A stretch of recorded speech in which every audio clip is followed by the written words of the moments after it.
Okay.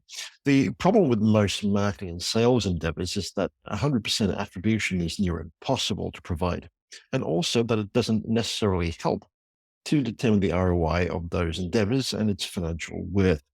Now, our guest today claims he's solved that problem through a platform that he's spearheaded the development of, and we'll explore just how and what that means in just a moment. Hello, and welcome to the Predictable B2B Success podcast brought to you by Sproutwith.com. I'm Vinay Koshy, and our guest today is Mark Stouse. Mark, you're the CEO of Proof Analytics, a marketing analytics platform that helps CMOs and CFOs to bridge the gap, the ROI gap that is, by providing cause and effect analytics that shows marketing and sales true business impact and financial worth. Now, I believe you've got something called a Proof Business GPS, which guides people through the whole marketing life cycle and provides a complete picture of the company's marketing efforts, allowing them to plan, budget, and optimize marketing in all channels. Your award-winning B2B CMO and CCO. In fact, you worked in companies like Honeywell Aerospace. You claim that you're not a data scientist, but I'm curious, was there a particular incident or event that triggered this whole journey to building out Proof Analytics to what it is today? If so, what was it? No, without a doubt. I would say in 2004, 2005, I was at HP and I was working pretty closely, if somewhat sporadically, with the CEO, a guy named Mark Hurd, who's unfortunately passed away since. He was among other things, really famous as the CEO of Oracle for a long time. And Mark was very much of an operational CEO and a sales CEO. Mm-hmm. And he had a voluminous understanding of the business and could essentially give you the financials on any part of the business at any time, just out of his head, right? He was one of those guys. And so he really put the marketing organization under the microscope, and the marketing leadership got more than its share of pain and suffering. This is almost 20 years ago, right? Mm-hmm. This is not a new problem, not a new controversy. And I actually got to the point over the ensuing couple of years where I either had to actively participate in solving for this, or I had to go do something else, right? Because marketing is a great role. You could argue from a certain perspective, at least, that it's the best role of all, except for this issue. Mm-hmm. And this issue makes it suck a lot, mm-hmm. right? To be a marketer. And I started just doing basic research, got reintroduced to high school and college math, including regression analytics and things like that. Bumped into marketing mix modeling, which as primarily a B2B marketer to that point, I had never really encountered. I think if I'd started my career at Procter & Gamble, it would have been part of the warp and woof of my career by that point, but that's not the way that it went for me. And indeed for most B2B marketers that only just recently started to even hear about. So I kept going with it. I became really known for analytics-led marketing decisions and go-to-market decisions. It ultimately got me the top marketing job at Honeywell Aerospace, directed from the hands of the then CEO of Honeywell International, a guy named Dave Cote. And that was like the ultimate proof of concept. Mm. It was such a big company. It was so complex. It was highly regulated. It was a huge number of product families operating in almost every country in the world. And so to deliver that at scale was very consequential, and we did it, but we did it with brute force. In other words, we didn't have any automation, any software per se. We had basic data science software like Stata, but we didn't have anything that would allow us to scale. So we had to spend $7, $8, $9 million a year just hiring data scientists, PhDs for the most part. Because the goal was not just to do a lot of models, but to recalculate those models at the clock speed of the business, right? So latency, right, on the recalculation became super important. And so at the end of all that, you realized a couple of things. One, we had totally solved the problem to the satisfaction of the board, multiple boards actually, to the C-suite. It was objectively resolved, but there's not a lot of companies. Let's just be honest. Okay. There's not a lot of companies who are ready, willing, or able to spend that kind of money just on the analytics for marketing or for good marketing. Right. And so the only way to really do anything with this was to solve the bigger problem, which lies analytics at the speed of the business, where it's the output is constantly relevant to the business. So coming out of the software business, right, everybody went straight to automation. So today, proof is there's no mathematical secret sauce. There's nothing new and unusual from a mathematical perspective that we are doing that countless others aren't also doing. Scientists, marketers, you name it, right? Multivariable regression in all of its forms, right, is the cornerstone of analytics. It's still to this day answers more than 80% of the questions that people have around causality and forecasting the future. And so we automated the parts that made sense to automate and took a lot of latency out of the entire process, made the outputs significantly more understandable and consumable for business users who typically are not very well educated around analytics and math. And then we merged it. We bought a piece of software from a company that had done a really great job building it, but couldn't sell it very effectively. And it's a MRM platform on marketing resource management. It's like an ERP, single source of truth for marketing, right? And it's the only one that's native on Salesforce. So that was a big leg up for us. And so we consolidated what you could call the accountability software, that would be MRM, with the software that's optimization, right, into a full life cycle. And so that's what we have today. And yeah. Brilliant. I'd love to explore more of that in detail. However, I'm also curious, given your journey to date, what would you say is your personal area of strength? I think that I'm told repeatedly, but let me say this. I sit in three intersecting circles right now. I sit in a marketing circle. I sit or a CMO circle. I sit in a CEO circle or a C-suite circle. And then I sit in a data science or CDO circle. My best quality in all three of those circles is that I can bring the perspectives of the other two circles to bear on what is typically a fairly restricted perspective. If we just leave it in the one circle that we happen to be, right? And for example, when I'm talking to CDOs and data scientists, I love those guys. I actually really love them. Like I don't have any they will argue about anything. They will debate anything. And I love that. I will sit in the room and we'll talk. We'll do the whole how many angels dance on the head of a pin kind of thing, just for sport.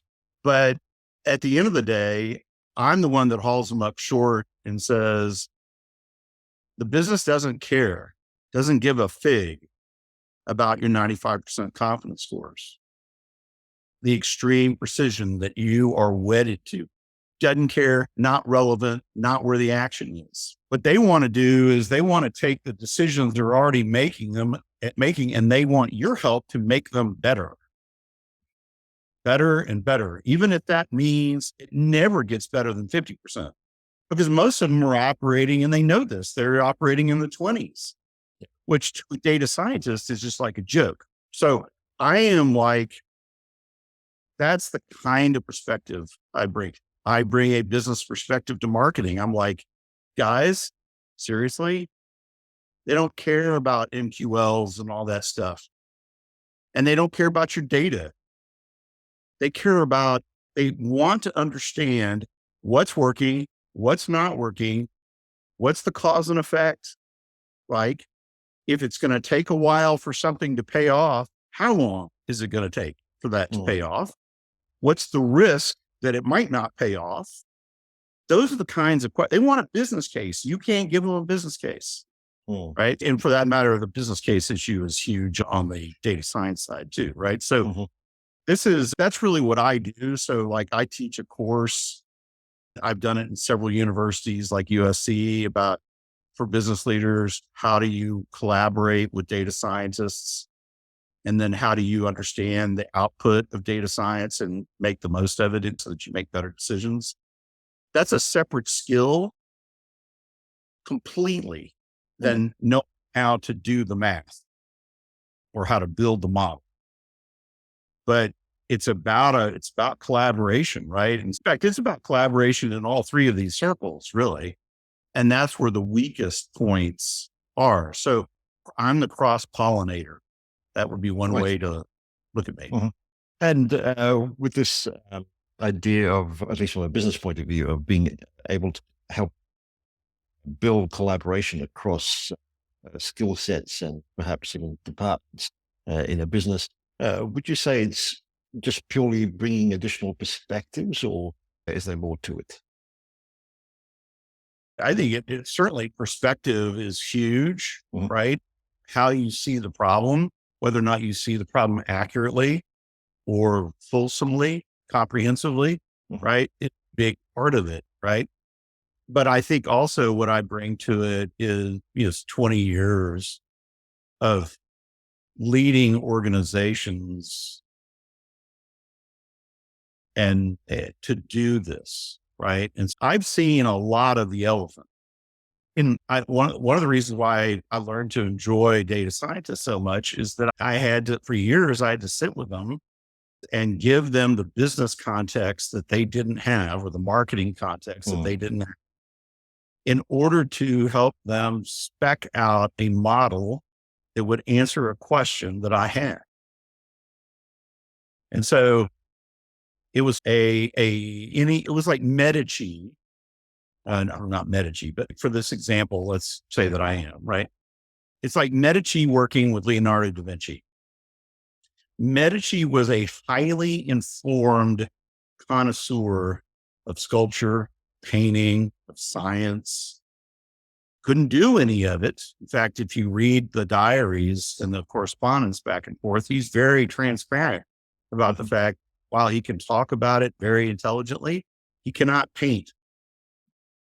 He needs Leonardo to give his vision reality. Likewise, Leonardo needed Medici's money to fund his life and his experiments and his projects so that from his perspective, he could give it life. Needed the collaboration. So that's my job, and my job as CEO, as CMO, and any role that I serve in as a leader is I serve the needs of the people in my organization. I am whatever they need me to be. And so that's really what I am. And so if they need me to bring more perspective, that's what I do. If they have perspective and don't know how to actually operationalize whatever it is, I can do that too, or I can at least help. Right. Yep.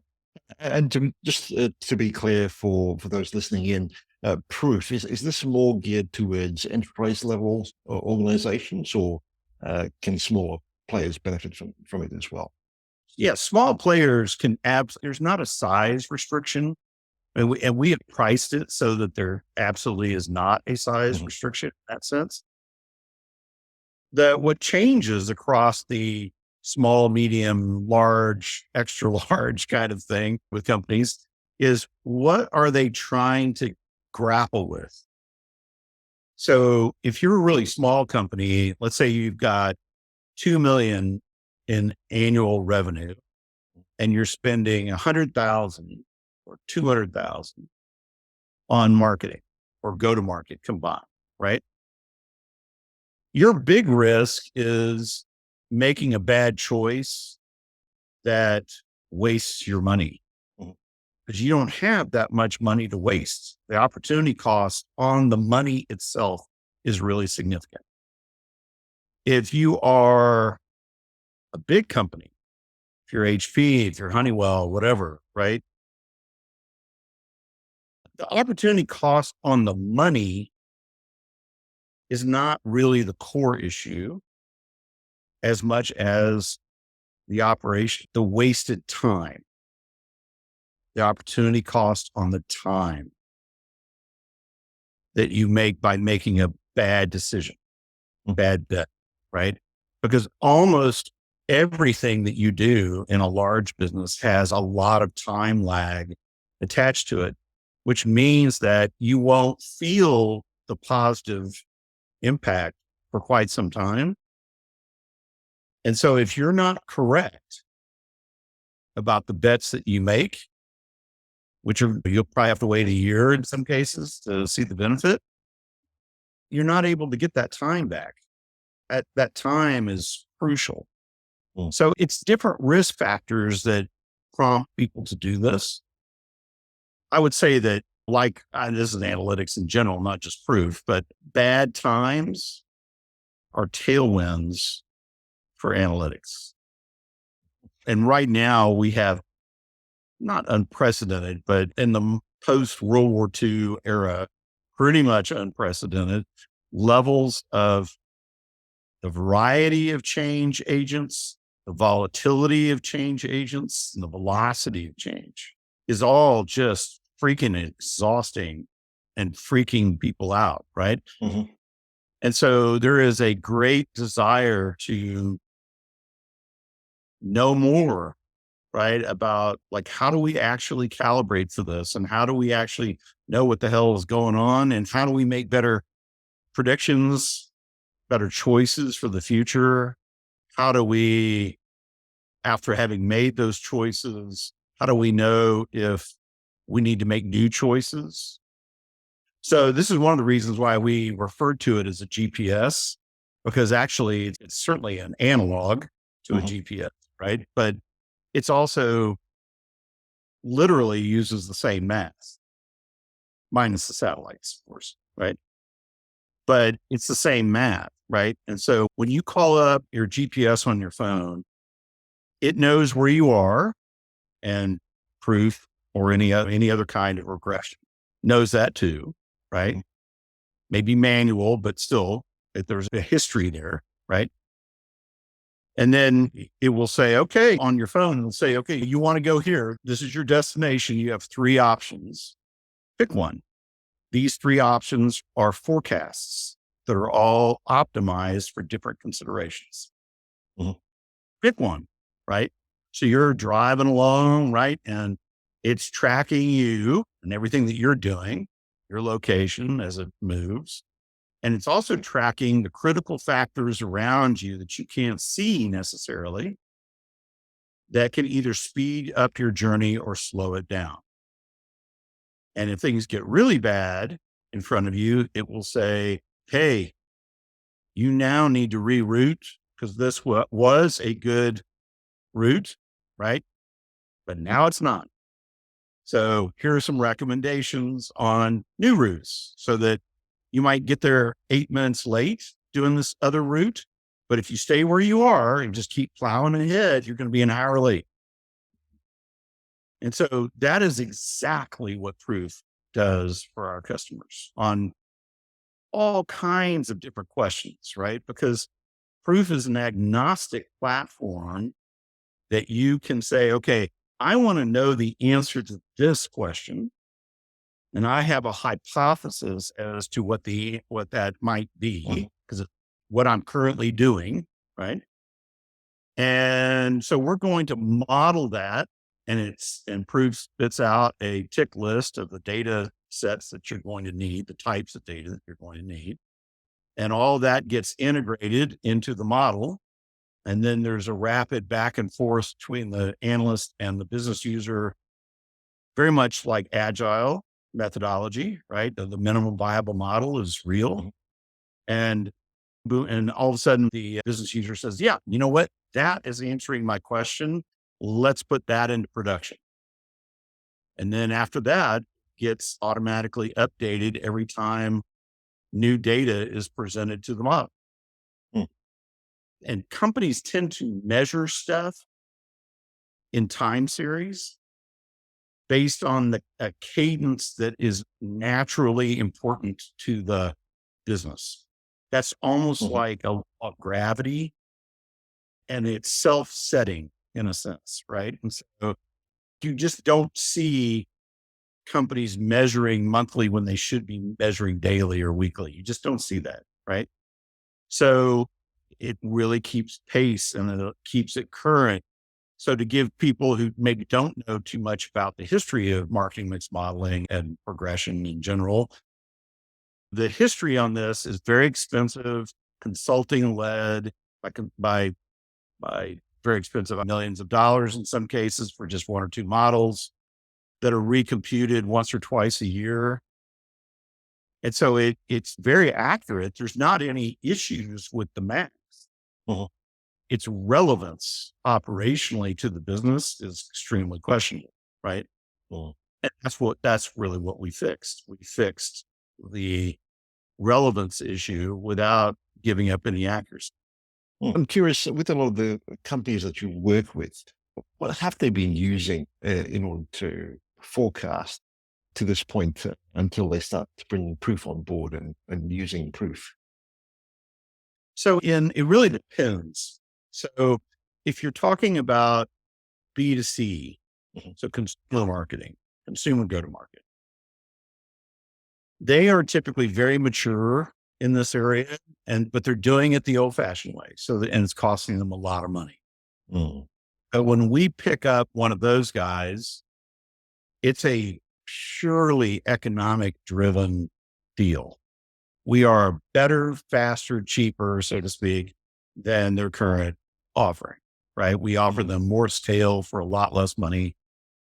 And so that would be like answer number one. In B2B, in most cases, they're not forecasting at all, particularly in marketing.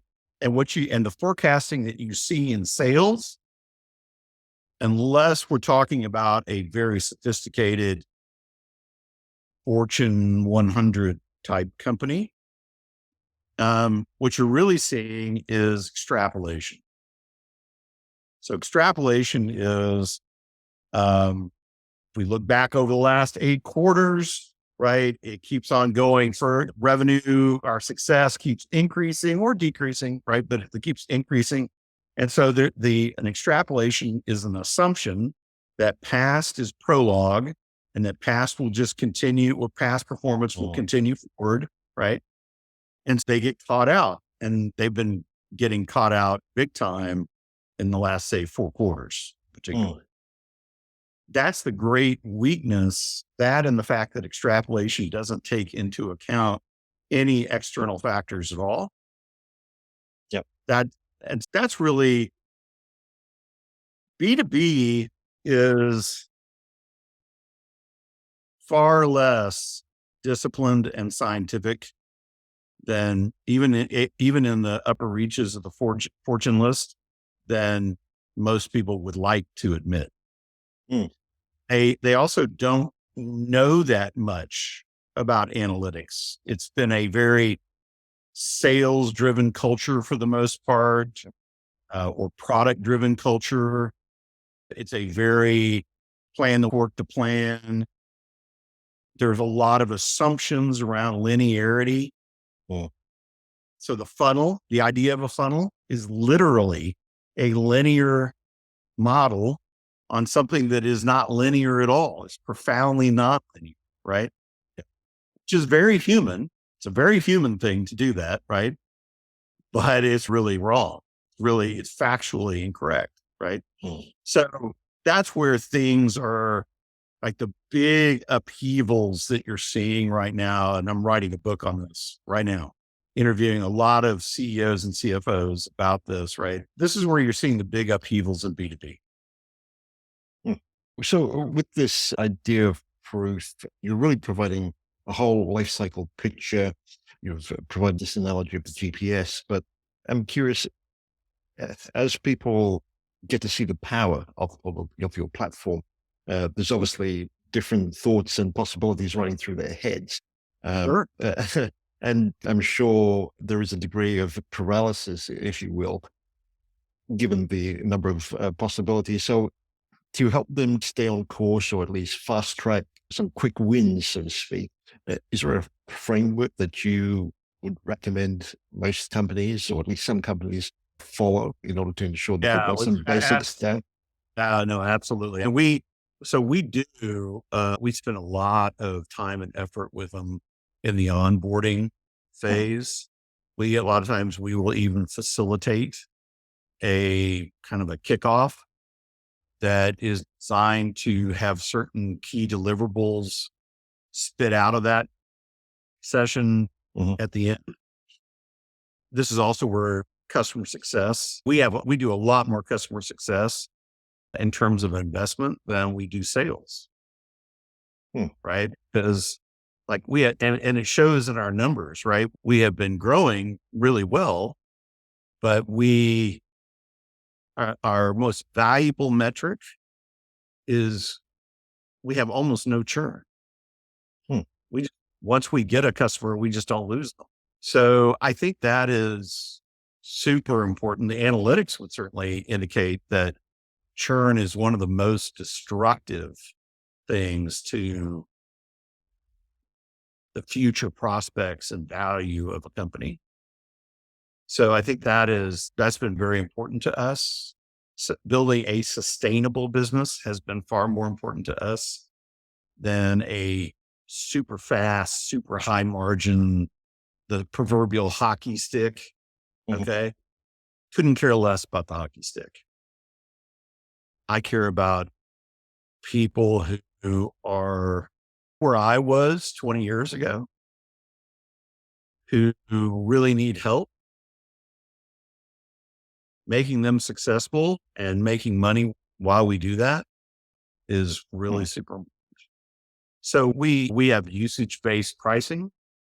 So what that means is that they can, after they say do their first 5 to 10 models, and they're like, whoa, this is like great. We will sit down with them and say, okay, like we have a list actually that we've accumulated over the years of the most popular questions, right? The questions that everybody seems to have. And of course, every company has their own little variation on that question and all that kind of stuff, right? But it's the same question.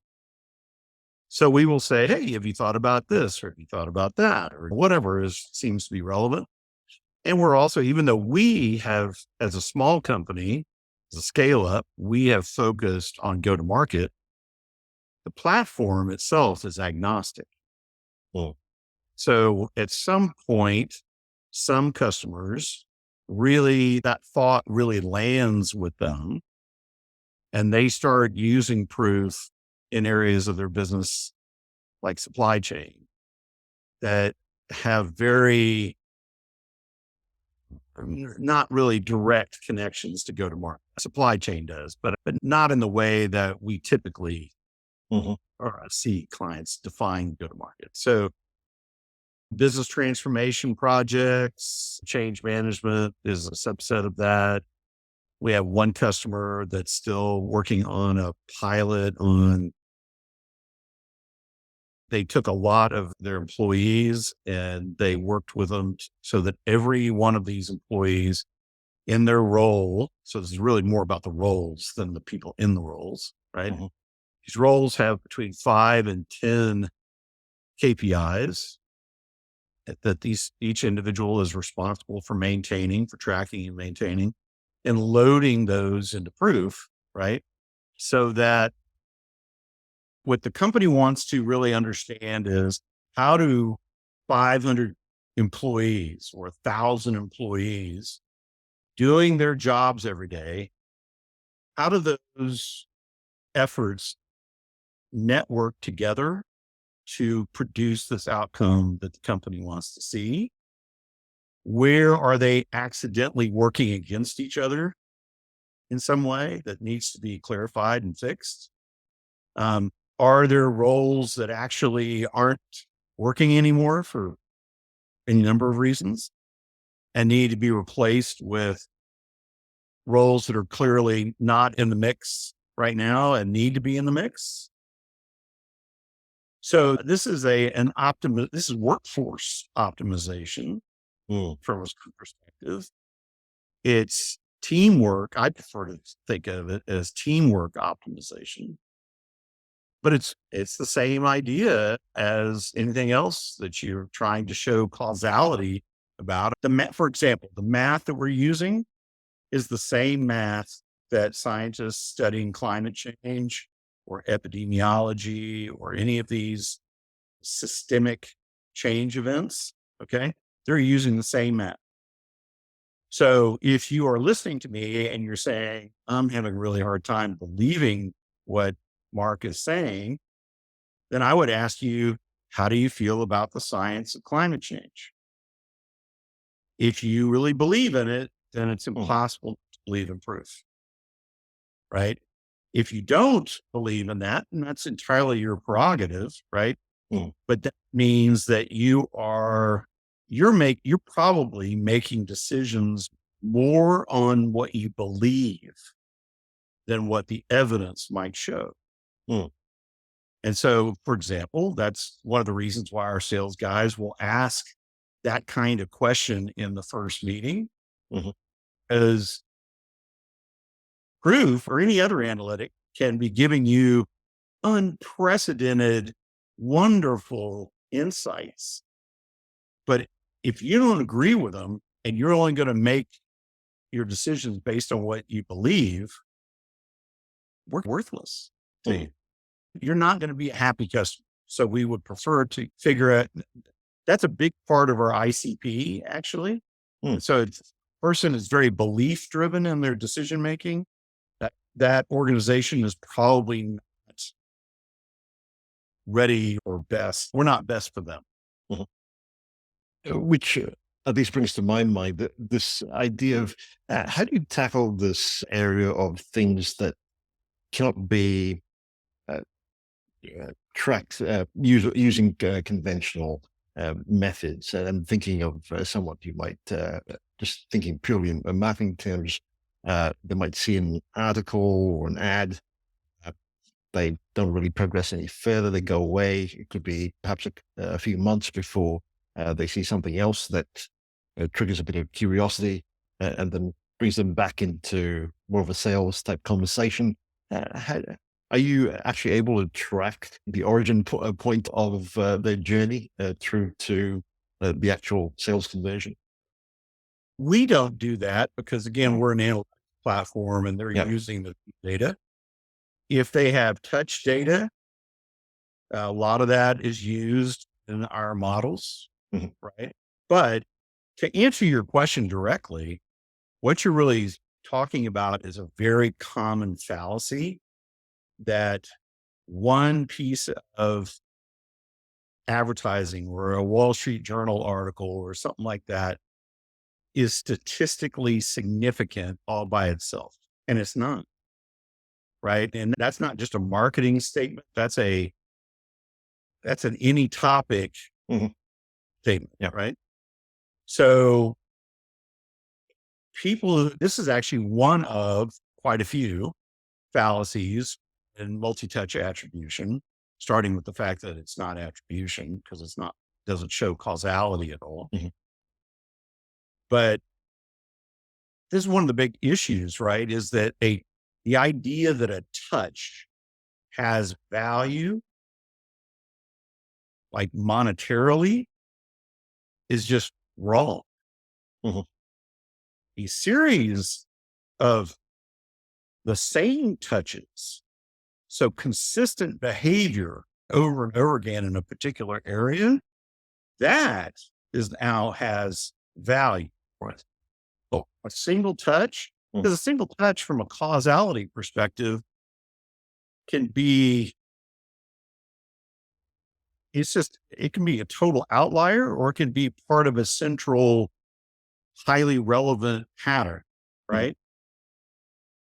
There's no way to know that unless you run it through the analytics, right? You can't just look at the data and know that. Right. And for those companies that using proof, what would you say? You certainly talked about a few use cases beyond that of, say, marketing and sales. But for a smaller company that probably doesn't have as much of a budget or by way of marketing trends, is their smaller data set sufficient to start drawing conclusions from? This is actually a really great question, right? So you need about 100 to 150 observations in a data set, meaning an observation is every time that thing is measured. That's an observation. So obviously, if you're only measuring it every month, that's a lot of years of data to have that kind of requirement, to meet that kind of requirement. The reality though is that even though so this is where there's like this disconnect. So a lot of people in corporations say we measure monthly. No, you don't. Yeah, we do. No, you report monthly. But are you saying that you only measure this thing on the 31st of every month? No.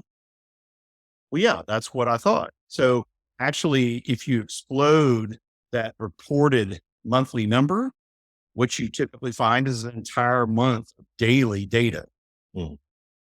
Right. And so that's where you get to, it's actually not a big hill to climb. And proof, like regression in general, is not a big data solution. It's actually a lean data solution. And I would just point out that if a company is all really excited about big data and then says to somebody like Proof, we can't muster enough of lean data for this to work, you don't have a prayer getting on the big data train. So most business people think that the words big data is somehow a code for lots of data. And that's not what it means at all. What it means, that's only one of the definitional B's of big data. What it really means is that there are either 5 or 7 characteristics, and data scientists debate this, but it doesn't really matter. It can be either one, right? 5 or 7 that you have to check all of those boxes for that data set to be big data. And because of the very nature of business, where almost everything is time series and everything is human behavior oriented, there are exceptions to what I'm about to say, but in general, it's all lean data. So the exceptions would be in things like pharmaceutical, aerospace, medical, all that kind of stuff, because there's so much research going on in those areas, even automotive, so much research going on that there is a lot of big data in those companies and in those industries. But if you look at SaaS, if you look at the technology sector in general, very little big data outside of companies like Twitter, for example, or LinkedIn or Facebook. Those have big data. Oracle doesn't really have a lot of big data. I can say that authoritatively, right? And that's not bad. It's not like somehow they're missing the boat, right? They're not doing a good job. It's just the nature of their business. It's what they're measuring, right? So AI, which is a dangerous topic, right? Because it includes so many different things, right? But let's just pick one, machine learning. Most people have heard something about machine learning. Machine learning is mostly a big data solution. They've recently redefined machine learning to include regression, which is interesting. Don't really agree with that too much because the use cases are so different. But hey, it's okay. But at the end of the day, right, machine learning is really about finding patterns in large amounts of highly complex, lot of depth data, right? So if we look at Watson, IBM Watson was a super famous example of this. There's a reason why Watson was really only marketed to the sciences. So pharma, medical, anything having to do with research, automotive, things like that, because it required not only a lot of data, it required a lot of big data. Hmm. LLMs, another great example, right? The reason why ChatGPT feels like magic in your hand is that it's sucking on the largest collection of big data around. It's the internet, but there's a lot of crap in that training data. And that's why if you know anything about subject that you ask it to write a paper about, you're going to go, didn't really get that one. There's a lot of mistakes. When you all of a sudden say, I'm not going to do that, I'm going to do a private LLM, it's only going to suck on a much smaller body of data, then it's going to be super sensitive to the accuracy of your data, how clean your data is, all this kind of stuff, right? Because it's not big data anymore. Hmm. It's sucking lean data. An LLM is not a lean data, naturally speaking, is not a lean data technology. Bro, I love the way you're almost democratizing analytics and the big data or data science. And I'm That's the sure, whole goal, right there. yes. Yeah. So thank you for that. I know this is a big conversation, lots of topics to explore, but I'm Oh, this is curious. great. Keep going. I'm curious, are there perhaps a couple of topics or areas around this whole idea of data science and analytics that you find doesn't get talked about very much? If so, what would they be? I think that one of the things so in a lot of conversations that I have in CDO communities, Mhm. everybody is freaking out right now because they spent millions of dollars and the last 5 to 7, 8 years focusing almost entirely on building hyper complicated, extremely ornate data management systems. And the business just assumed during that whole period of time that they were really smart guys who knew what they were doing and that ultimately it would all mean something. Mhm. So then all of a sudden the wheels came off the wagon, economically speaking, and the businesses all turned around and said, okay, smart guys, we need insights. We need to know where to go next. And the data science teams in too many cases are having to say, we're not ready for that yet. We're still Hmm. working on effectively the supply chain of data. We're not even ready to talk about analytics yet. And the business is going, bullshit, right? And so what you're seeing, for example, right now is what we saw 20 plus years ago with enterprise IT after Y2K happened, right? Mhm. The business is going, man, this is nuts. And these are really smart guys, but they have no clue what's really going on and what we really need. And so a lot of data science teams are being subordinated to finance Hmm. teams, most specifically FP&A teams, financial planning and analysis Yeah. teams.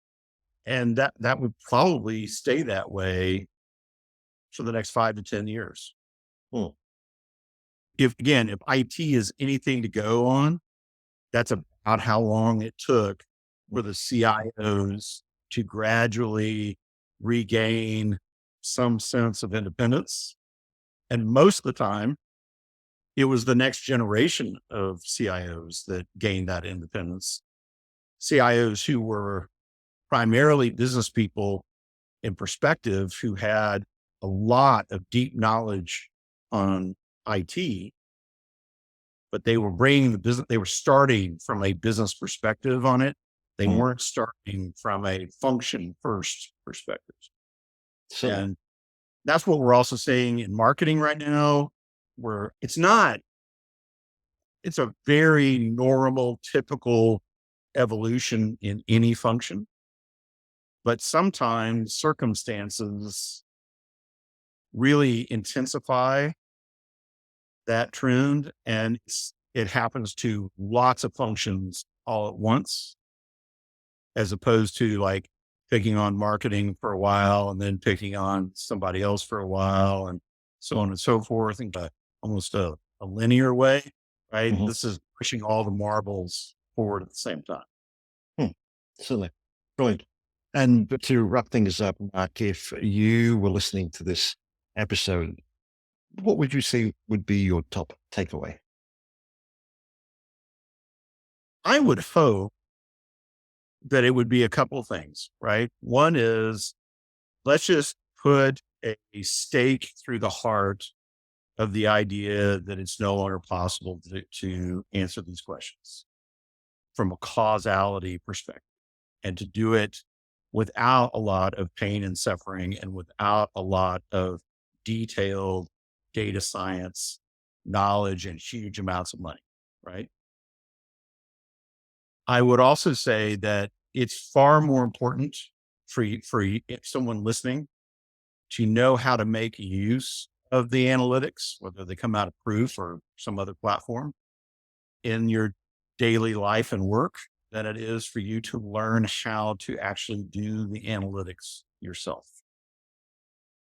So and if you look at the average data scientist, which they do sometimes tend to fall into physical stereotypes, pocket protectors and like pen pens and all this kind of stuff, right? Sometimes that's still true.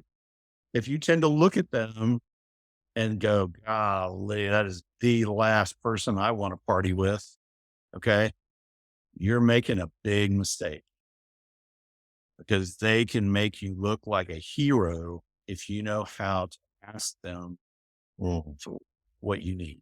And so again, this is increasingly the world we live in is a collaborationist world, right? Benjamin Franklin during the Revolutionary War in the United States had a great quote, which is a timeless quote. He said, "We shall all hang together, or we shall surely hang separately." And that is really true. And we all need each other.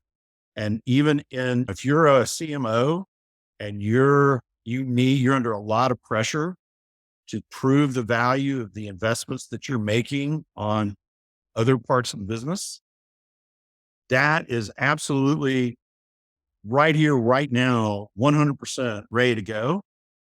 And it doesn't require you to have anything more than an open mind. Good.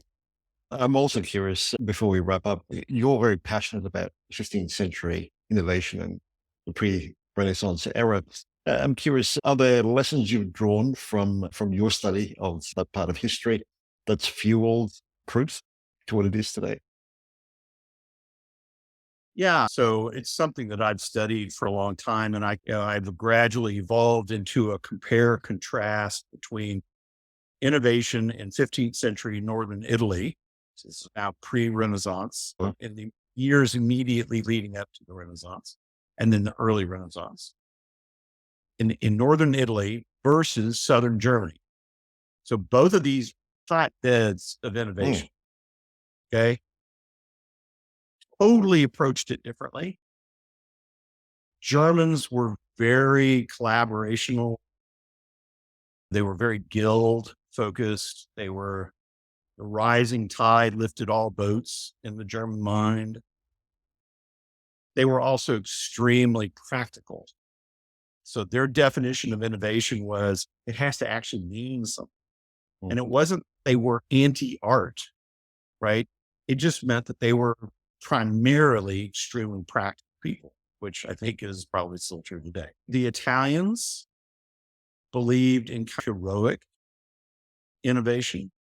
Leonardo da Vinci, Michelangelo, Raphael, all these guys, they believed in polymathic innovation. So all three of those guys, okay, were masters in all kinds of areas of endeavor. And then crucially, and this is particularly true for Da Vinci, who was the ultimate historical archetype of the polymath, he would say, okay, you know what? All these lessons that I learned over here, I'm going to apply them and test them out over here in an area, in these two areas on the surface to any normal person would have nothing in common, but he could see the commonalities. So the Italians really elevated that, right? Also, the Germans were very much not really super into patrons, wealthy dukes and cardinals and people like that, who were essentially having them on retainer, so to speak, in their courts. Whereas the Italians were all about that. And the other thing that you really see, if you read the correspondence between Medici and Da Vinci, is how little has changed in terms of human nature and human relationships. So there's one exchange fairly early in the relationship where Da Vinci, you could tell, is really into this relationship because Medici is funding some art that Da Vinci wants to do. And Medici feels that he has made it clear over and over again that he's about to go to war with Pisa and he needs some military technology to help him win the war. And that's why he really is paying Leonardo the big bucks, right? And so he's saying in these letters, he's like, look, can we prioritize what's really important, like right now? So if you don't help me win this war with the Pisans, I'm not going to be around to fund your art. And so this very much the CEO today hauling everybody up short and saying, look, if we don't do this right here, right now, we won't be around long enough to benefit from the more time lag stuff that we're doing. And so I think that it's that kind of stuff. Study of history is really the study of human nature, human behavior. Everything else always changes, but it's that stream of human behavior that is unchanging and thus makes everything else seem recognizable. And so that's why professional historians in particular, and I'm not professional, but I am a scholar. I'm not just somebody who reads books. If you do that long enough, you will become a futurist. It's just part of the deal. So yeah, I think so. When I think about LLMs and AI in general, right? Any kind of technology. And if you went to see the movie about Oppenheimer this weekend, which started this weekend, at least in the States, right?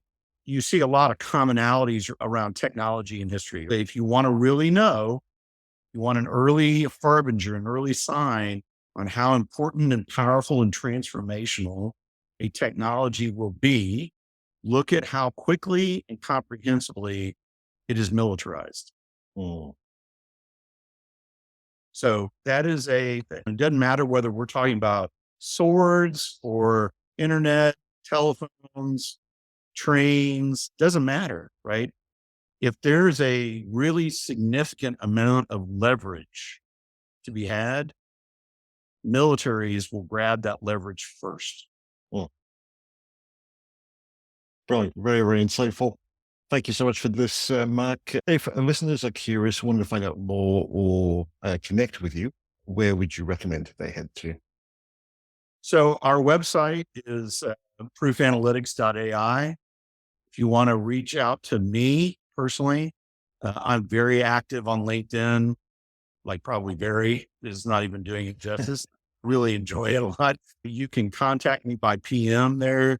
You can I'm part of a lot of conversations below other people's posts.